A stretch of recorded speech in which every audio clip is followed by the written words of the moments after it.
আসসালামু আলাইকুম, সবাই কেমন আছেন? আশা করি সবাই অনেক অনেক ভালো আছেন। আজকের পর্বে আপনাদের সাথে শেয়ার করব রমজান স্পেশাল 8টি ভিন্ন স্বাদের মজাদার শরবতের রেসিপি। কলিজা ঠান্ডা করার মতো এই রেসিপিগুলো সারা দিনের রোজার ক্লান্তি কিন্তু এক নিমিষেই শেষ করে দিবে। আশা করছি এই ভিডিওগুলো আপনাদের একটু হলেও ভালো লাগবে। এখন কথা না বাড়িয়ে দেখে নেই আমি কিভাবে 8 ধরনের এই ড্রিঙ্কসগুলো তৈরি করছি। প্রথমে আমি তৈরি করব মোহাব্বতে শরবত। তার জন্য একটা বাটিতে আমি নিয়ে নিলাম 1.5 কাপ পরিমাণ লিকুইড দুধ। আর এই দুধটাকে আমি খুব ভালো করে জাল করে ঘন করে নিয়েছি। দিয়ে দিলাম 1/3 কাপ পরিমাণ চিনি। এখন এই চিনিটাকে খুব ভালো করে একটু মিশিয়ে নিতে হবে।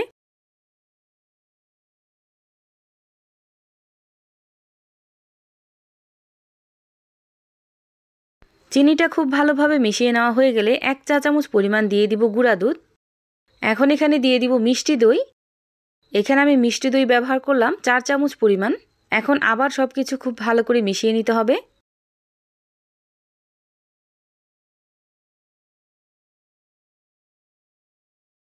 এখন এখানে দিয়ে দিব আমি তরমুজের স্লাইস।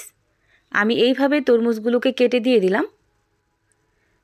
আর এই শরবতটা বানানোর ক্ষেত্রে অবশ্যই আপনারা লিকুইড দুধটাকে খুব ভালো করে জাল করে ঘন করে নেবেন, তাহলেই কিন্তু এই শরবতের টেস্টটা খুবই ভালো আসবে। এভাবে আমি তরমুজটাকে দিয়ে দিলাম। এখন সব কিছু খুব ভালো করে আবার একটু মিশিয়ে নিব।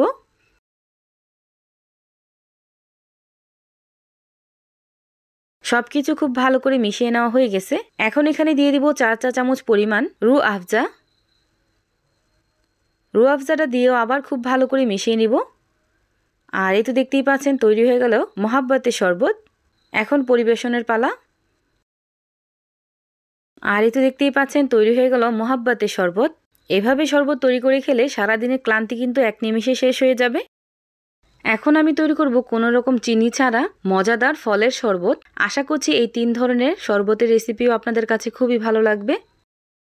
প্রথমে একটা ব্লেন্ডার জগে দিয়ে দিব আমি 1 কাপ পরিমাণ লিকুইড দুধ।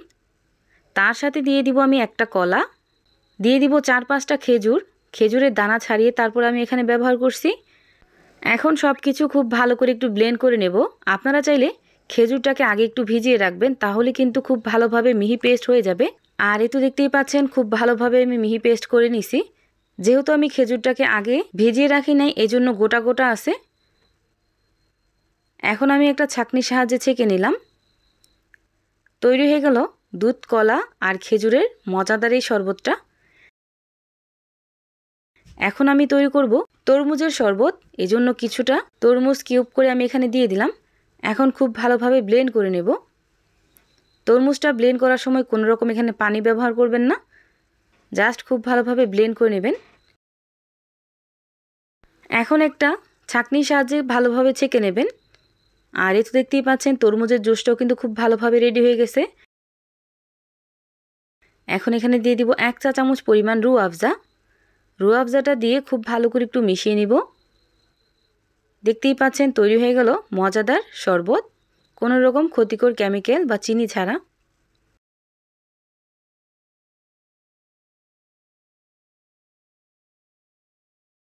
এখন আমি তৈরি করব মিক্সড ফ্রুট শরবত।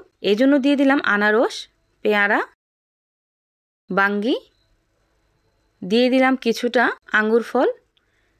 এখন 1/2 কাপ পরিমাণ পানি দিয়ে খুব ভালোভাবে ব্লেন্ড করে নেব।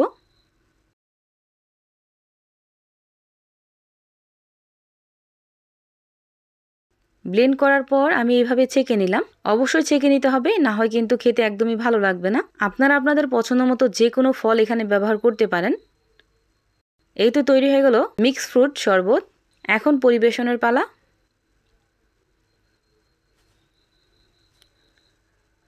এখন উপর দিয়ে আপনারা চাইলে বরফ কুচি দিয়ে পরিবেশন করতে পারেন। আপনাদের কাছে এই 3টা রেসিপি কেমন লাগছে অবশ্যই কমেন্ট করে জানাবেন। এখন আমি তৈরি করে দেখাবো লেবুর শরবত, বেলের শরবত, তোকমা দানার শরবত আর ইসুপগুলির বুশির শরবত। আশা করছি এই ভিডিওগুলো আপনাদের ভালো লাগবে। প্রথমে আমি একটা বাটিতে তোকমা দানা নিয়ে নিলাম। এখন এই তোকমা দানাটাকে আমি 5 মিনিটের জন্য ভিজিয়ে রেখে দেব, যাতে করে খুব ভালোভাবে ফুলে ওঠে।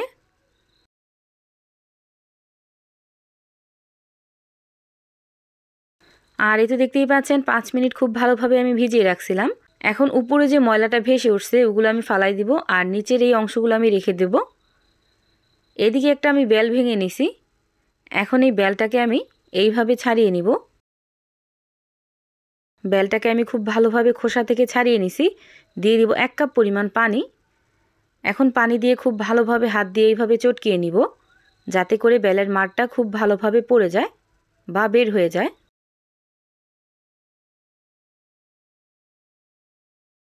হাত দিয়ে কষলিয়ে আমি বেলের মারটা বের করে নিছি আর একটা ছাঁকনির সাহায্যে ছেঁকে নিছি। এখানে আমি নিয়ে নিছি টুকরো করা লেবু আর ইসবগুলের ভুসি নিয়ে নিছি। এখানে আমি 2টা লেবু নিয়ে নিছি আর লেবুটাকে খুব ভালো করে রস করে নেব। এখন এই লেবুর রসটাকে আমি এখানে দিয়ে দিব।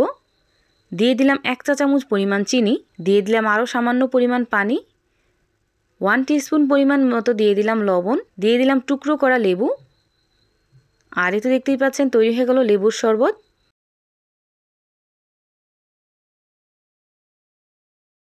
এখন আমি বেলের শরবতটা তৈরি করে দেখাবো। আগে থেকে যে বেলের পাল্পটা আমি তৈরি করে রাখছিলাম, ওই বেলের পাল্পটা এখানে দিয়ে দিলাম আর দিয়ে দিলাম 2 চা চামচ পরিমাণ চিনি।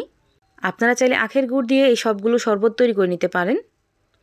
দিয়ে দিলাম বরফ কুচি আর এই তো দেখতেই পাচ্ছেন বেলের শরবতও তৈরি হয়ে গেল। এখন আমি তৈরি করব ইসবগুলের ভুসির শরবত। তার জন্য দিয়ে দিলাম 1 চা চামচ পরিমাণ চিনি, দিয়ে দিলাম 2 চামচ পরিমাণ ইসবগুলের ভুসি, দিয়ে দিলাম বরফ কুচি। এখন নাড়াচাড়া দিয়ে একটা সাইডে রেখে দেব। আগে থেকে যে আমি তোকমা দানাটা রেডি করে রাখছিলাম, ওই তোকমা দানাটা এখানে দিয়ে দিলাম 2 চামচ পরিমাণ চিনি। চিনিটা দিয়ে খুব ভালো করে একটু মিশিয়ে নিব আর দিয়ে দিব বরফ কুচি। এই তো তৈরি হয়ে গেল। একদম ঝটপট এই 4টা শরবত তৈরি করা যায়। আমার এই ভিডিওগুলো যদি আপনাদের কাছে ভালো লেগে থাকে তাহলে লাইক, কমেন্ট অ্যান্ড শেয়ার করতে ভুলবেন না। সবাই ভালো থাকবেন, সুস্থ থাকবেন। আল্লাহ হাফেজ।